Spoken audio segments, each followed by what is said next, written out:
നമസ്കാരം. സിനിമാ മേഖലയിൽ നിലനിൽക്കുമ്പോൾ പ്രത്യക്ഷ രാഷ്ട്രീയം പറയാൻ പല താരങ്ങളും മടിക്കും. എന്നാൽ അവിടെയും വ്യത്യസ്തനാവുകയായിരുന്നു സലീം കുമാർ. കോൺഗ്രസിന്റെ വേദികളിൽ കൃത്യമായി തന്റെ രാഷ്ട്രീയം പറഞ്ഞ് വിമർശിക്കേണ്ടവരെ പേരെടുത്ത് വിമർശിച്ചാണ് അദ്ദേഹം മുന്നോട്ട് പോയത്.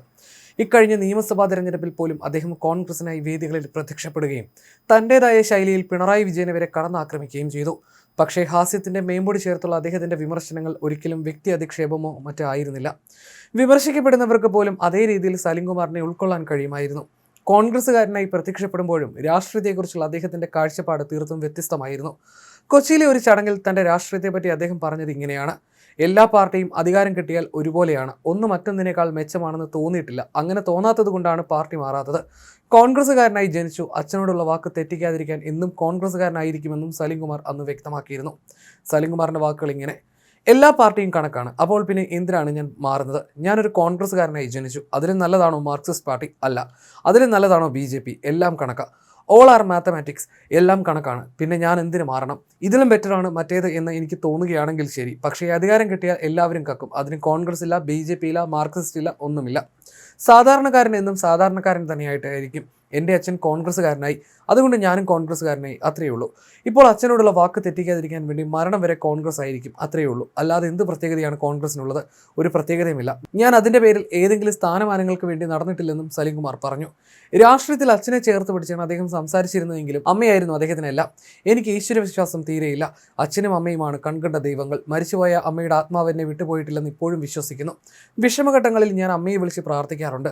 ജീവിതത്തിൽ 2 സ്ത്രീകളോട് ഞാൻ കടപ്പെട്ടിരിക്കുന്നു. ഒന്ന് എനിക്ക് വേണ്ടി ജീവിച്ചു മരിച്ച എൻ്റെ അമ്മയോട്, മറ്റൊന്ന് എനിക്ക് വേണ്ടി മരിച്ചു ജീവിക്കുന്ന എൻ്റെ ഭാര്യയോട്.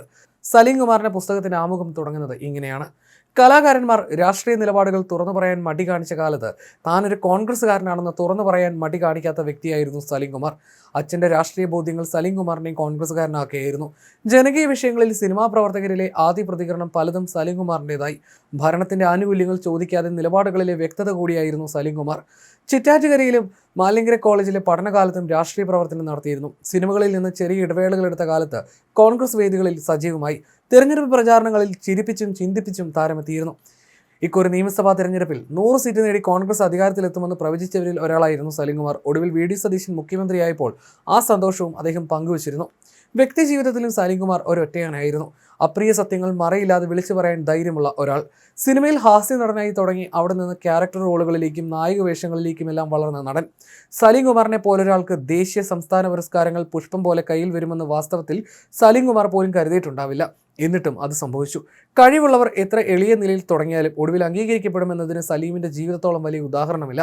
കേവലം അവാർഡ് നടൻ മാത്രമായിരുന്നില്ല സലീം. ഒരു കാലത്ത് മലയാള വാണിജ്യ സിനിമയിലെ അവിഭാജ്യ ഘടകങ്ങളിൽ ഒന്നായിരുന്നു അദ്ദേഹം. പരന്ന വായനയും മലയാള സാഹിത്യത്തിൽ ബിരുദവുമുള്ള സലീം കുമാർ പൊതുവിഷയങ്ങളിൽ കൃത്യമായ അഭിപ്രായ പ്രകടനത്തിനും മടിക്കാറില്ല. അദ്ദേഹത്തിന്റെ സംസ്കാരം ഇന്ന് വൈകിട്ട് വീട്ടുവളപ്പിൽ നടക്കും. ഇന്ന് രാവിലെ 9 മണി മുതൽ പറവൂർ ടൗൺ ഹാളിൽ പൊതുദർശനമുണ്ടാകും. മുഖ്യമന്ത്രി പറവൂരിലെത്തി അന്തിമോപചാരം അർപ്പിക്കും.